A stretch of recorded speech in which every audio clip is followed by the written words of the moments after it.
Cześć, dzisiaj zabieram Cię do Szczawnicy i okolic. W tym filmie zobaczysz piękno Szczawnicy, ale i też jej gorszą stronę. Niesamowicie piękne szlaki widokowe, odwiedzimy Krościenko nad Dunajcem, Czerwony Klasztor, wąwóz Homole, wyciąg w Jaworkach, Czorszczyn i Niedzicę, spłyniemy Dunajcem, jak i również dowiesz się, gdzie dobrze karmią, a co raczej sobie odpuścić.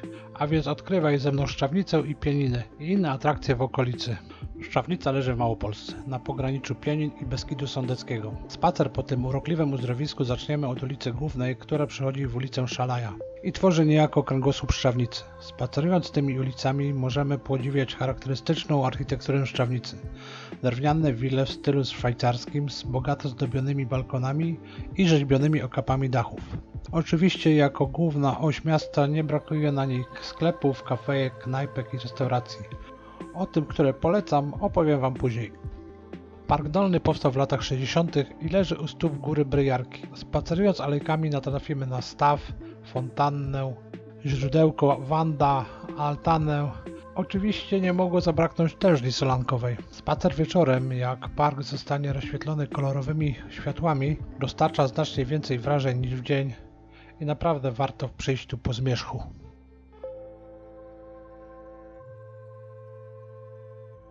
Nasz wspólny spacer kontynuujemy ulicą Zdrojową.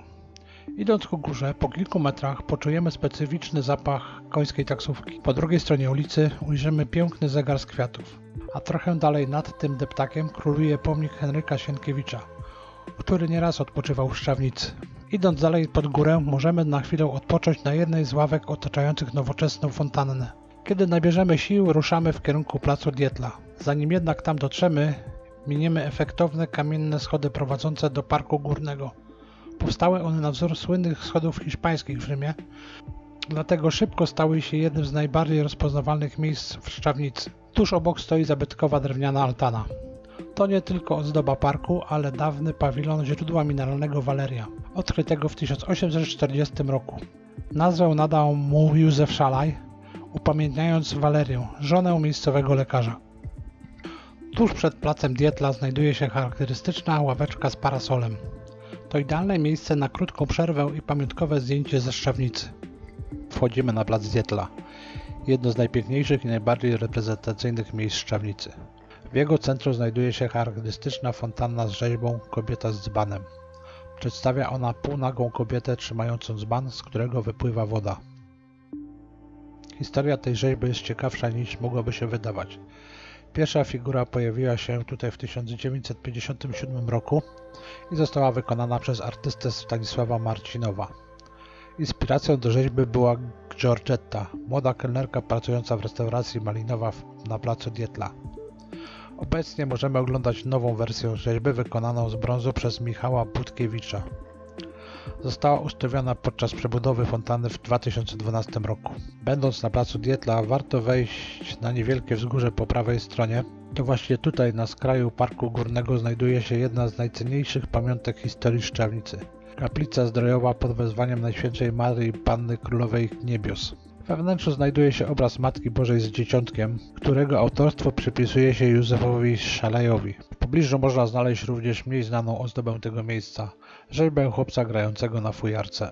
Zostawiając Antka muzykanta za plecami, wchodzimy do Parku Górnego.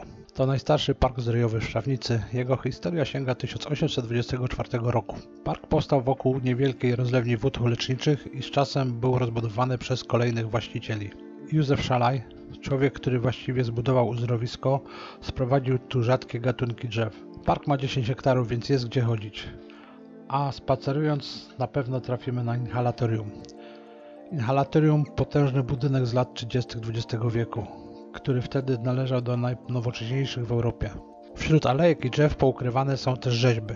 Powiem szczerze, że patrząc na nie z daleka, myślałem, że to jakieś skarłowaciałe drzewko powyginane w niesamowity sposób. Podchodząc bliżej, dopiero zobaczyłem, że to jest jakaś sztuka. Czasem się zastanawiam, co ci artyści biorą, że mają takie wizje. Chodząc po Szczawnicy, a zwłaszcza Parku Górnym, można zauważyć bardzo wiele niezniszczonych obiektów. Część na pewno należy do prywatnych właścicieli, więc nie można z nimi nic zrobić. Ale same alejki, schody i niektóre obiekty są w gestii miasta, tego jestem pewien. Jestem bardzo zdziwiony tym, jak one wyglądają. Zobaczcie sami, jak to wygląda. Mam wrażenie, że władze skupiają się tylko na placu Titla, deptaku nad Grajcarkiem, a park górny mają sami wiecie gdzie. Będąc w wielu uzdrowiskach, co możecie zobaczyć u mnie na kanale albo przeczytać na stronie www.odkrywajzemną.pl, nigdy nie widziałem takich zaniedbań. Chyba że się mylę, to dajcie znać w komentarzu. Idąc dalej alejkami parku górnego, natkniemy się na niepozorny, ale bardzo ważny dla tego miejsca zabytek. Mowa o kamiennej figurze Najświętszej Maryi Panny z Dzieciątkiem. Skromna figura stojąca między drzewami ma już ponad 130 lat. Została ufundowana przez kuratuszy w 1891 roku. Pnąc się alejkami parkowymi ku górze, trafisz w końcu na 13-piętrowy hotel Pieniny Grand. Na 13 piętrze jest ogólnie dostępny Skybar, gdzie serwują piwa, kawę, drinki oraz niesamowite widoki. Zobaczcie sami na tą piękną panoramę Szczawnicy. Schodząc z parku górnego w kierunku ulicy Szalaja, podziwiam przepiękne szczawnickie wille. Między nimi napotykam nietuzinkowego gościa. Sarenkę. Nie za bardzo boi się ludzi, pewnie już przywykła do turystów i kuracjuszy. Opuszczamy tę bardziej uzdrowiskową, kameralną część Szczawnicy i przenosimy się tam, gdzie życie toczy się nieco innym rytmem. Na deptak nad Grajcarkiem. To już nie jest cichy, zacieniony park, tylko najdłuższy deptak spacerowy w całej Polsce. Ma prawie 1800 metrów długości i ciągnie się wzdłuż potoku Grajcarek, który jako granica oddziela Pieniny od Beskidu Sądeckiego. Sama nazwa Grajcarek jest ciekawa. To nie jest żadna stara góralska nazwa. Nadali mu ją kuracjusze pod koniec XIX wieku, bo wrzucali do niego drobne monety, tak zwane grajcary. Dziś to serce turystycznej Szczawnicy. Deptak jest całkowicie zamknięty dla samochodów, więc można tu spokojnie spacerować, jeździć na rowerze czy rolkach. Wzdłuż trasy stoją ławki, donice, pergole, tarasy widokowe i stylowe latarnie, a nad potokiem przerzucono 4 malownicze mostki, każdy z własną nazwą. Jest most Zakochanych, most Michała Słowika-Dzwona, most Zbójników i most Flisaków. No i są tu kawiarnie, lodziarnie, restauracje, wszystko czego potrzeba na udany spacer. Deptak ten ciągnie się od przystani Flisaków aż pod wyciąg na Palenicę. Po drugiej stronie Grajcarka znajduje się ścieżka pieszo-rowerowa imienia Anny i Artura Wernerów. Artur Werner był lekarzem i społecznikiem. W czasie wojny walczył w Armii Krajowej pod pseudonimem Strzelba, a po latach założył klub sportowy Pieniny. Ta ścieżka biegnie od dolnej stacji wyciągu na Palenicę wzdłuż Grajcarka, aż do miejsca, gdzie wpada on do Dunajca, przy przystani Flisackiej. Tam zaczyna się droga pienińska, prawie 10 km wzdłuż Dunajca, w większości już po słowackiej stronie. Wzdłuż samej ścieżki pieszo-rowerowej usytuowana jest siłownia plenerowa, plac zabaw dla dzieci i boisko. Przy ścieżce znajduje się też szlak podróżników i odkrywców, założony w 2012 roku z inicjatywy krakowskiego klubu podróżników w Śródmieście. Dla każdego uhonorowanego podróżnika sadzi się drzewo, a obok stawia kamień z tablicą z krótką notką o jego dokonaniach. Idąc ścieżką od przystani Flisaków do wyciągu, dojdziesz do przystani pod Palenicą. W tym miejscu zrobisz sobie zdjęcie przy zabytkowym wagoniku kolejki linowej, kupisz pamiątki i inny chiński badziew, da się coś tam zjeść i napić. Ja akurat za tym miejscem nie za bardzo przepadam, bo najbardziej w całej Szczawnicy pasuje do niego określenie budy ze szmirą i tandetą. A gdzie i co dobrego można zjeść w Szczawnicy? Oferta jest przebogata, od opcji budżetowych po drogie, jak i bardzo drogie dania. Zapraszam na moją ocenę miejsc, w których się stołowałem. Skoro już dotarliście aż do tego momentu, to chyba się Wam podoba, co? Mam prośbę w związku z tym o komentarz, na który zawsze odpowiadam, udostępnienie, łapkę w górę. Jeśli chcesz więcej treści o fajnych miejscach, to zasubskrybuj kanał i naciśnij dzwoneczek, to będziecie informowani o nowych filmach na kanale. Możesz też wesprzeć mój kanał fundując mi kawkę w serwisie buycoffee.to lub buymeacoffee.com. Zapraszam też na stronę www.odkrywajzemną.pl po artykuły i zdjęcia z miejsc, które odwiedziłem. Dzięki. Kolejność knajp jest przypadkowa. Zaczynamy od u Zosi. Restauracja stoi przy deptaku nad Grajcarkiem pod adresem Flisacka 35B, bliżej przystani Flisackiej gdzieś wyciągu na Palenicę. Serwują kuchnię polską, włoską i pizzę. Podobno bardzo dobre, ale tego nie sprawdzałem. Na mój stół wjechał najpierw krem pomidorowy z chrupiącym makaronem za 19 zł, a po nim wątróbka jagnięca na białej pizzy. Biała pizza, czyli bez sosu pomidorowego. Tutaj wyszło z tego coś w rodzaju chlebka z ciasta na pizzę. Wątróbka delikatna, wszystko pachniało ziołami, smakowało. Lokal spory z miejscami na zewnątrz i na tarasie. Ale w porze obiadowej i kolacyjnej trzeba chwilę poczekać na stolik. Polecam to miejsce. Kolejną knajpą jest Jakubówka, mieszcząca się na ulicy Jana Wiktora 17. Jest to na wzgórzu niedaleko ulicy Zdrójowej. Jakubówka nazywa się światem golonki i placków ziemniaczanych. Ze względu na upał nie miałem ochoty na golonkę, więc zamówiłem sobie na początek barszcz czerwony z uszkami za 15 zyli. Następnie placki góralskie, czyli placki z gulaszem, z oscypkiem i zestawem 3 surówek za 4 dyszki. Nie powiem, było smaczne, ale nic ponadto. Da się zjeść i najeść, brzuch nie boli, jednak są miejsca w Szczawnicy, gdzie za podobne pieniądze można otrzymać coś znacznie lepszego. Wystrój tego miejsca też nie powala, coś na kształt stołówki z góralskimi akcentami. Nie odradzam, ale też nie polecam.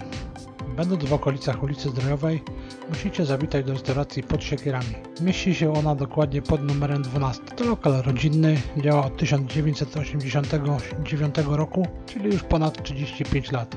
Kuchnia domowa i regionalna, góralskie jadło, placek po hajducku, domowe pierogi. To są rzeczy, z których słyną. Restauracja jest spora, stoliki są w środku, na zewnątrz i w osobnym pawilonie. Mimo to w porze obiadowej ustawiają się tu kolejki. To samo w sobie mówi sporo o kuchni i renomie tego miejsca. Tym razem zamawiam góralskie jodło za 29 zł. To danie firmowe lokalu. Siekana wołowina w sosie. Trzeba do niego jeszcze zamówić dodatek. Decyduję się na pieczone ziemniaki za 12 zł, więc całe danie wyszło mnie 41 zł polskich. W zamian dostaniecie miseczkę z mięsem w gęstym, aromatycznym sosie. Mięso miękkie, soczyste, chudziutkie. Sosowi też nic nie można zarzucić. A ziemniaczki, jak to smażone ziemniaczki, są tylko dodatkiem. Porcja nie jest za duża, ale bardzo sycąca. Fajne miejsce, na pewno warte odwiedzenia. Kolejna karczma godna polecenia to karczma u Polowacy przy ulicy Nadgrajcarkę 5, przy samym deptaku. To typowa góralska chata z grubo czesanego drewna i kamienia. Tutaj też są spore kolejki w porze obiadowej. Zastanawiałem się, czy to kwestia atrakcyjnego położenia, czy tak dobrze karmią. Pora powiedzieć, sprawdzam. Po kilkunastu minutach oczekiwania zasiadam przy kamiennym stole i zamawiam gulasz z baraniny z pieczonymi ziemniakami z zestawem surówek za 61 zł. Baranina delikatna, miękka, można powiedzieć aksamitna, dobrze doprawiona, surówki świeże, soczyste i chrupiące. Polecam też pan krobotu, owocowy, kwaskowaty z lekką nutą słodyczą. Idealny na orzeźwienie. To dobre miejsce dla tych, którzy chcą spróbować baraniny albo dziczyznę. Na tym stoi cała ich karta. Jeśli nie przypadacie za takimi daniami, znajdziecie tu mnóstwo innych rarytasów. Pierogi na kilka sposobów, placki ziemniaczane, wieprzowinę, drób i pstrąga. Kuchnia czynna codziennie od 20 do 22. Lubię to miejsce i polecam za kuchnią i za wystrój. Spacerując ulicą Główną, oko przykuwa przystań Flisaka pod numerem 24. To kolejna wariacja na temat góralskiej chaty. Serwują kuchnię regionalną, podhalańską, ale można tu też zjeść burgera albo pizzę. Będąc poza domem zawsze próbuję regionalnych specjałów, bo burgera czy pizzę zjem wszędzie, a moskole niekoniecznie. Zamawiam je na przystawkę za 26 zł. Moskole to podhalańskie placki z gotowanych ziemniaków. Nie z syrowych startych jak klasyczne placki ziemniaczane. Robi się je z ugotowanych przystudzonych ziemniaków, mąki i szczypty soli, po czym piecze na blasze. Jadłem je pierwszy raz, więc znawcą nie jestem, ale wydaje mi się, że powinny mieć gęstszą konsystencję, a na pewno powinny być lepiej doprawione, bo wyszły mdłe. Trzeba uczciwie dodać, że oryginalne moskole są dość neutralne w smaku i biorą go z dodatków, brędzy, skwarek albo masła czosnkowego. Ja dostałem masło czosnkowe, ale było mało czosnkowe, bo nie przełamało jałowości placków. Kolejna pozycja to żebro Janosika. Pieczone żeberka wieprzowe w marynacie. 330 g za 58 zł. Teoretycznie specjał tego miejsca. Same żeberka dość spore, miękkie, odchodzące od kości. Tyle, że miały być marynowane i pieczone. A miałem wrażenie, że to mięso było gotowane. Zero przypieczenia, zobaczcie sami na filmie. Przypraw ani jakiejś wyraźnej marynaty nie wyczułem. Byłem mocno rozczarowany. Szczęście jedna rzecz była rewelacyjna. Regionalne piwo. Zimniutkie, z kremową pianą i wyczuwalną goryczką. Siedząc w środku zauważyłem, że sporo gości zamawia zestaw dnia. Moim towarzyszom też smakowało. Nie wiem więc, czy trafiłem na słabsze dania, czy byłem za bardzo wybredny. Może następnym razem dam im jeszcze jedną szansę. Jeśli masz ograniczony budżet, to kilkadziesiąt metrów w górę po tej samej stronie ulicy znajdziesz coś dla siebie. Jadłodajnię Halka, która oferuje jedzenie na wagę. To typowa jadłodajnia, gdzie sam sobie nakładasz na talerz co chcesz i ile chcesz. Za 100 gramów zapłacisz 5,99, a po 18 już tylko 5,49. Serwują tu także zupy w cenach od 10 do 14 zł za porcję oraz dania na zamówienie, takie jak placeka po hajtucku za 35 zł i pstrąg za 39 zł. Między 8 a 10 rano można tu zjeść śniadanie. Wnętrze to obszerna stołówka z mnóstwem stolików, można tu też usiąść na przestronnym tarasie. Jeśli chodzi o wybór i jakość, muszę Wam powiedzieć, że byłem mile zaskoczony. Wybór dań bardzo duży, mocno zróżnicowany i naprawdę smaczny. Dotyczy to też śniadań. To idealne rozwiązanie dla osób z ograniczonym budżetem, a jak jeszcze bardziej chcesz zaoszczędzić, to najlepiej przyjść po 18, bo wtedy cena spada do 5,49 zł za 100 gramów. Szczawnicę już poznaliśmy w miarę dobrze, to teraz trzeba ruszyć w góry. Uwielbiam trasy, które tworzą pętle, bo wtedy cała wycieczka to co chwilę coś nowego, żadnego odcinka nie oglądam 2 razy. Przygotowałem dla Was 2 takie pętle, a każda z nich jest niesamowicie piękna. Pierwsza z nich to Bryjarka, Bereśnik, wodospad ze Skalnik. Ruszamy z placu Dietla żółtym szlakiem, który prowadzi na szczyt Bryjarki. Bryjarka to niewysoki, bo liczący 670 metrów nad poziomem morza, szczyt Beskidu Sądeckiego. Choć góruje nad Pienińską Szczawnicą, sam do Pieni nie należy. Początek trasy jest dość stromy, ale asfaltowy. Po pewnym czasie się wypłaszcza i jest raczej łagodny. Po drodze zmieniamy stację drogi krzyżowej, a są tu też ławeczki, na których można odpocząć. Ogólnie trasa nie jest wymagająca, więc nawet osoby starsze powinny dać sobie radę. Ze szczytu i po drodze roztaczają się piękne widoki na Szczawnicę, Małe Pieniny, Wysoką, Jarmutę, Spiską i Palenicę. A przy dobrej widoczności zobaczycie też Sokolicę, Trzy Korony i Słowackie Tatry. Na szczycie Bryjarki stoi metalowy krzyż 1902 roku, postawiony przez tą samą krakowską firmę, która rok wcześniej wykonała słynny krzyż na Giewoncie. Krzyż po zmroku jest oświetlony i widać go z prawie każdego miejsca w Szczawnicy. Chwilę odpoczywamy, napawamy oczy pięknymi widokami i ruszamy dalej w trasę. Dalej, trzymając się żółtego szlaku, idziemy w kierunku schroniska pod Bereśnikiem, które jest oddalone od Bryjarki o jakiś kilometr, z przewyższeniem około 160 metrów. Trasa wiedzie przez las z kilkoma polanami widokowymi po drodze.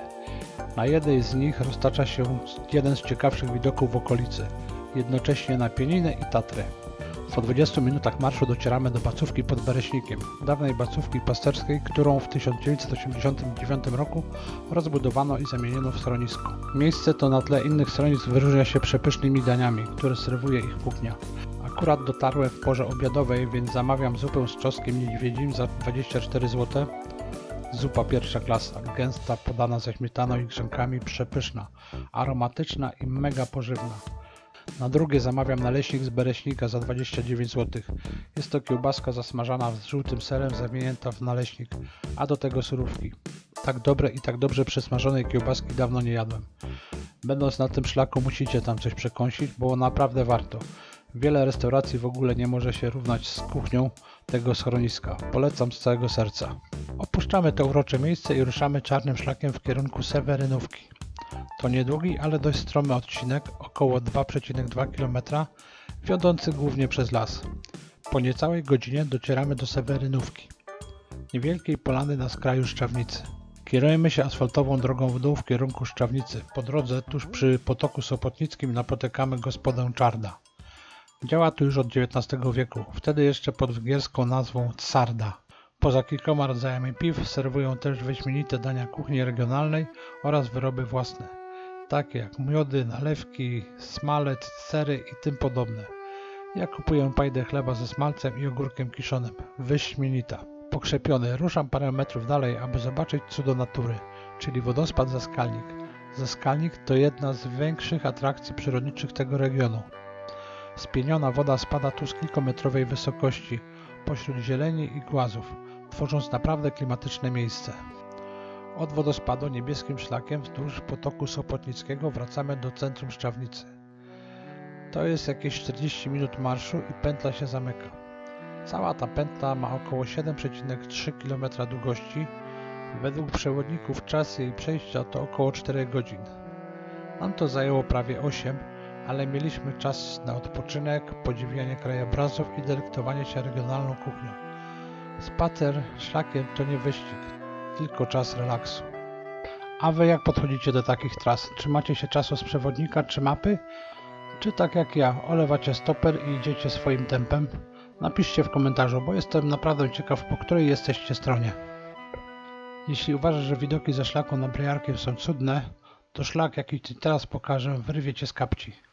Serio, moim zdaniem to jeden z najpiękniejszych szlaków widokowych nie tylko w Polsce. Wierzę, że Ci się podoba. Jeśli zostawisz po sobie ślad w postaci komentarza, będzie mi bardzo miło. Na każdy komentarz odpowiadam. Polubienie i udostępnienie filmu znajomym to dla mnie dowód, że moje filmy są komuś potrzebne i warto je robić. Możesz też wesprzeć mnie bardziej namacalnie, stawiając mi kawę w serwisie buycoffee.to albo buymeacoffee.com.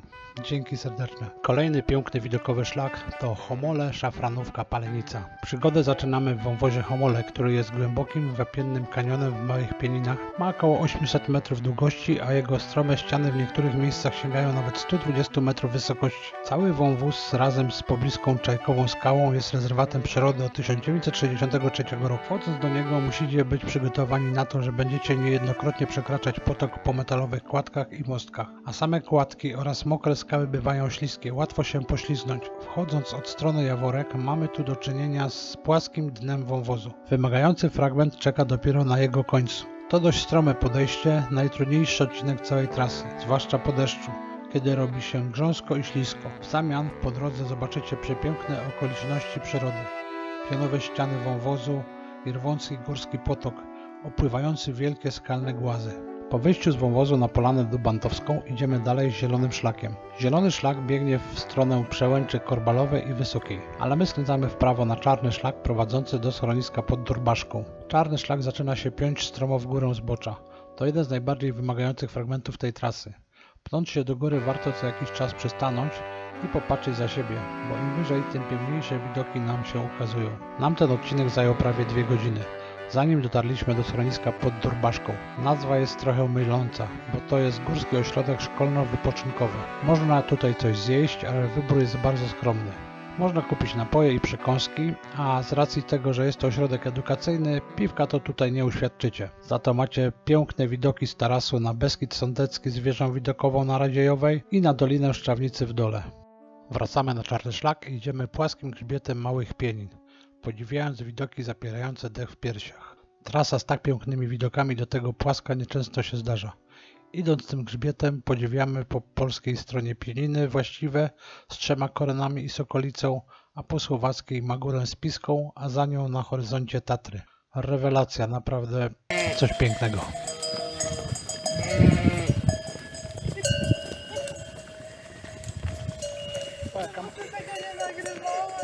Nagrywam cały czas. Powoli zbliżamy się do Szafranówki. Żeby nie było za dobrze, na ostatniej prostej mijamy Witkulę. Skalne wzniesienie o wąskiej, mocno eksponowanej ścieżce. To bardzo wymagający odcinek jak nasz łatwy skądinąd spacer. Ścieżka na sam wierzchołek Witkuli bywa momentami tak stroma, że część turystów woli zawrócić tą samą drogą, zamiast iść dalej. Jeśli macie zawroty głowy przy wysokościach, podejdźcie do tego fragmentu ostrożnie. Po około 10 minutach spaceru dotarliśmy na Szafranówkę. Szczyt o wysokości 742 metrów, leżący dokładnie na granicy polsko-słowackiej w zachodniej części grzbietu Małych Pienin. Z Szafranówki rozciąga się piękny widok na Palenicę i 3 korony z sokolicą po polskiej stronie, a przy dobrej widoczności na Beskid Sądecki, Gorce i majestatyczne Tatry po stronie słowackiej. Palenica to jeden z najczęściej odwiedzanych szczytów w Pieninach. Można na Palenicę wjechać kolejką krzesełkową, która wozi turystów od 1991 roku, albo wejść na piechotę żółtym szlakiem. Na szczycie czeka sporo atrakcji dla masowego turysty. Tor saneczkowy, plac zabaw dla dzieci, ścieżka edukacyjna z wielkimi rzeźbami tworów, które zamieszkują pieniny. W okolicy jest też sporo tras spacerowych i rowerowych. Oczywiście nie mogło zabraknąć karczmy. Na szczycie stoi schronisko Groń, gdzie zjecie tradycyjną kuchnię góralską, np. kwaśnicę czy oscypek z żurawiną. Zamawiam sobie pierogi ruskie za 24 zł, porcja spora, pierogi smaczne, czuć ser, dobrze nabite farszem, jest ok.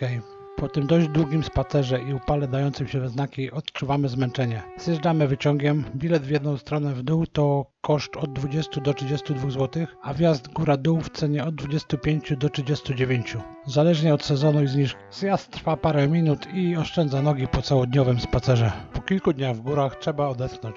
Jedziemy do Krościenka nad Dojnajcem. Krościenko to niewielkie miasteczko kilka kilometrów przed Szczawnicą. Jego historia zaczyna się już w 1251 roku, kiedy wzmiankuje o nim kronikarz Jan Długosz, a w 1348 roku Kazimierz Wielki nadał mu prawa miejskie. O długiej historii miasta świadczy gotycki kościół Wszystkich Świętych, wniesiony w pierwszej połowie XIV wieku z łamanego kamienia. Niestety nie udało się zobaczyć jego wnętrza, ponieważ kościół był zamknięty. Tuż koło kościoła na rynku stoi studnia. Wygląda na bardzo zabytkową, ale jest to replika z 1998 roku. Nazwana imieniem Kazimierza Wielkiego, powiem szczerze, że dopiero przygotowując skrypt do tego filmu, dowiedziałem się, że to w sumie współczesna budowla. Tak dobrze jest zachowany historyczny kształt. Sam rynek w Krościenku jest niewielkim placem, gdzie króluje XIX-wieczny ratusz, niedawno w 2020 roku przeszedł rewitalizację. Wokół stoją niewielkie drobnomieszczańskie kamienice. Na rynku znajdziecie kilka kawiarni i restauracji, ale jeśli chcecie zjeść coś pysznego, to polecam Wam łowisko Pstrąga Stawy, położone około kilometra od rynku przy ulicy Jagiellońskiej 115. Łowisko Pstrąga Stawy to miejsce przeurocze. Znajdują się tu dwa stawy, na których można sobie połowić ryby, przenocować pod namiotem lub kamperze oraz zjeść przepyszną rybą. W ofercie są pstrągi, karpie, sandacze. Możecie zamówić rybę grillowaną z patelni i wędzoną. Zamawiam dużego wędzonego pstrąga z pieczonymi ziemniakami i zestawem surówek. Tak pysznej ryby chyba jeszcze nie jadłem. Aromatyczna, delikatnie pachnąca dymem bialuśka. Suróweczki też fajne, soczyste, chrupiące, do tego piękne otoczenie. Każdemu, kto lubi ryby, polecam to miejsce z całego serca. Kolejny dzień to wyprawa na dwa zamki, czyli Czorsztyn i Niedzice. Ruiny zamku w Czorsztynie to pozostałość po warowni, która spłonęła doszczętnie w 1795 roku od uderzenia pioruna i nigdy nie została odbudowana. Do dziś zachowały się m.in. kuchnia, piwnice, fragment dziedzińca i resztki wieży obronnej z czasów Kazimierza Wielkiego. Zwiedzanie jest odpłatne i kosztuje 12 zł normalny bilet i 6 zł ulgowy, a dzieci do 7 roku życia wchodzą za darmo. Naprawdę warto wejść na pozostałość tej budowli i zapoznać się z układem pomieszczeń w tej warowni. Z wyższych kondygnacji rozciąga się przepiękna panorama na Zalew Czorsztyński, a po drugiej stronie wody, dokładnie naprzeciwko, stoi zamek w Niedzicy. Sam zalew to sztuczny zbiornik, powstał dopiero w 1997 roku, po ukończeniu zaporu na Dunajcu. Schodzimy z zamku i idziemy na przystaw. Stamtąd popłyniemy na drugi brzeg Zalewu Czorsztyńskiego, gdzie stoi zamek w Niedzicy. Przeprawa kosztuje 15 zł w jedną stronę, dzieci od 4 do 15 lat płacą 12 zł, a młodszy płyną za darmo. Na pokład można zabrać rowery, wózki dla dzieci i osób niepełnosprawnych. Statki kursują w systemie wahadłowym. Sam rejs trwa około 10-15 minut. Po przybyciu na drugi brzeg zalewu dopadł nas jarmarczno-bazarowy klimat. Buda na budzie, budą przykryta. Nie wiem jak ty, ale ja nie lubię takich miejsc. Od razu mnie odrzuca. Kolejne rozczarowanie. W kasie dowiaduję się, że bilety na zwiedzanie zamku dostępne są dopiero za około 2,5 godziny. Byłem tutaj jakieś 8 lat temu, dlatego odpuszczam zwiedzanie. Dobra rada ode mnie. Zabukujcie sobie bilety online na konkretną godzinę. Idziemy na zaporę czorsztyńsko-niedziecką, najwyższą zaporę ziemną w Polsce. Ma 56 metrów wysokości i 404 metry długości, a jej korona ma 7 metrów szerokości i jest dostępna dla pieszych. Budowano ją ponad 20 lat, od 1975 roku do 1997. Ze szczytu zapory roztacza się przepiękny widok na całe jezioro czorsztyńskie, oba zamki po przeciwnych brzegach i pieniny w tle. Niestety ten dzień nie możemy zaliczyć do najbardziej udanych, ale nie zawsze świeci słońce. Następnego dnia ruszamy do Czerwonego Klasztoru na Słowacji. Droga do niego wiedzie drogą pienińską, czyli trasą spacerowo-rowerową nad brzegiem Dunajca. Jej długość to około 10 km, trasa jest płaska, nie licząc kilku przewyższeń. Ostatnio jak byliśmy w Szczawnicy, pokonaliśmy je na wypożyczonych rowerach. Tym razem idziemy na piechotę. Po drodze podziwiamy przepiękne widoki na przełom Dunajca. Trak w przeważającej długości biegnie w cieniu, więc nawet w upalny dzień nie jesteśmy narażeni na palące słońce. Słowacka część nie jest tak dobrze utrzymana jak polska, kilka lat temu było jeszcze gorzej.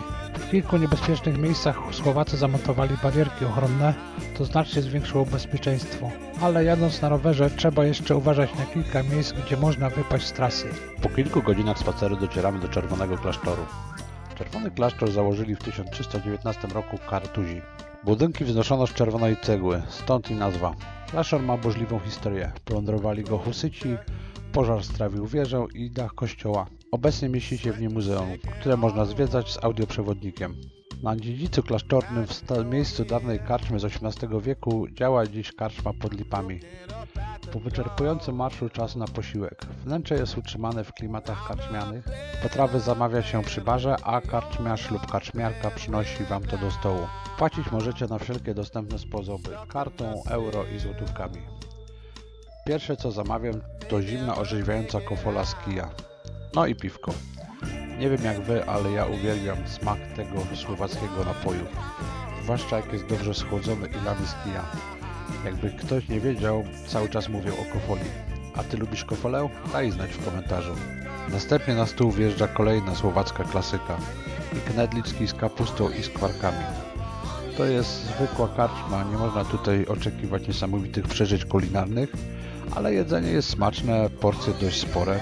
Kapusta jest zrobiona a la nasza kapusta zasmażana, tylko że ze zwykłej kapusty nie kiszonej. Mogłoby być więcej z boczku, ale i tak nie jest źle. Pokrzepieni ruszamy w drogę powrotną, ale nie uśmiecha nam się wracać na piechotę tą samą drogą. Dlatego idziemy w kierunku kładki pieszej w Sromowcach Niżnych. To zaledwie kilkanaście minut od zabudowań klasztoru. Przechodzimy na polską stronę Dunajca, podziwiając przepiękny widok na Trzy Korony. Ze Sromowców do Szczawnicy można wrócić busem, ale my decydujemy się na spływ Dunajcem. Zakładką skręcamy w prawo i po kilku minutach docieramy do przystani Flisackiej. Bilety na spływ do Szczawnicy kosztują 103 zł, a do Krościenka 126. Ulgowe odpowiednio 74 i 90. Rejs trwa około 90 minut i jest to niesamowite przeżycie dla ludzi uwielbiających podziwianie cudów natury, bo bez wątpienia wijący się Dunajec u stóp pienińskich skał należy do najpiękniejszych widoków, jakie widziałem w Polsce. Spływ Dunajcem oprócz walorów widokowych może Wam dostarczyć sporej dawki rozrywki. Jednak to zależy od załogi, na jaką traficie. Poprzednim razem Flisak opowiadał mnóstwo żartów, anegdot i historyjek, że aż boki zrywać. Tym razem Flisak mówił tylko to, co niezbędne. Po około 90 minutach docieramy do przystani w Szczawnicy. Polecam spływ każdemu. Te widoki na skalne ściany przełomu Dunajca, cisza przerywana tylko plaskiem wody o tratwę i śmiechem współpasażerów zostają w głowie na długo. To jedno z tych wspomnień, do których wracam, ilekroć ktoś pyta mnie, co warto zobaczyć w Pieninach. Jeśli chcecie trochę polenichować w górach i macie już dość tłumów na palenicy, to polecam Wam wyciąg w Jaworkach. Dojedziecie tam busem ze Szczawnicy i po kilku minutach spaceru wyciąg zabierze Was na szczyt góry Homole. Koszt przejazdu w jedną stronę to 18 zł, normalny i 15 zł ulgowy, a tam i z powrotem zapłacicie 25 albo 20 zł za bilet ulgowy.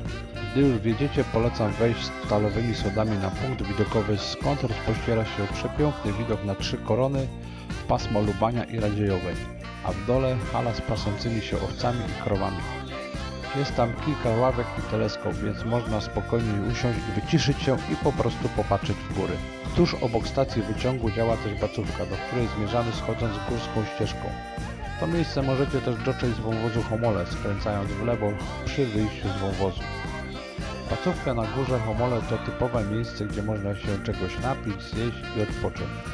Sprawdzam, jak smakuje kwaśnica z żeberkiem wędzonym. Bardzo dobra, gęsta, dobrze przyprawiona, żeberko miękkie i wcale nie małe. Jednak największą atrakcją tego miejsca są przepiękne widoki. Można się położyć na trawce i patrzeć godzinami. Uwielbiam to miejsce. Są tu znacznie ładniejsze widoki niż na Pelenicy i zdecydowanie mniej ludzi. Dla mnie to miejsce prawie idealne.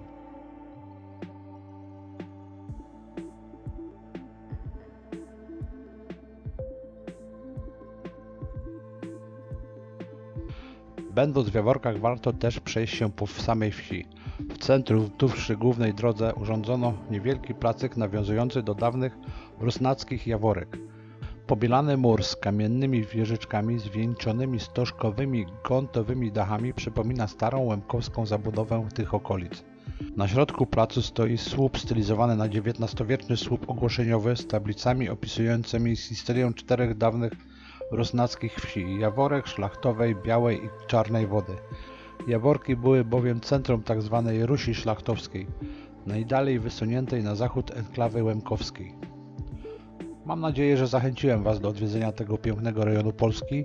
Nie pokazałem Wam jeszcze wielu miejsc, które warto odwiedzić, ale mi samemu brakło czasu. Dlatego jestem pewny, że wrócę w Pieniny ponownie. Jeśli chcesz poczytać o miejscach wartych odwiedzenia, zobaczyć zdjęcia z moich wycieczek, to zapraszam na www.odkrywajzemną.pl. Jeśli podobał Ci się ten film, zostaw łapkę w górę i komentarz. A jeśli jeszcze nie subskrybujesz tego kanału, to zasubskrybuj, bo naprawdę warto. Będzie więcej takich wypraw. Możesz mi też postawić wirtualną kawę w serwisie buycoffee.com lub buymeacoffee.com. Linki w opisie do filmu. Do zobaczenia w kolejnym filmie. Hej!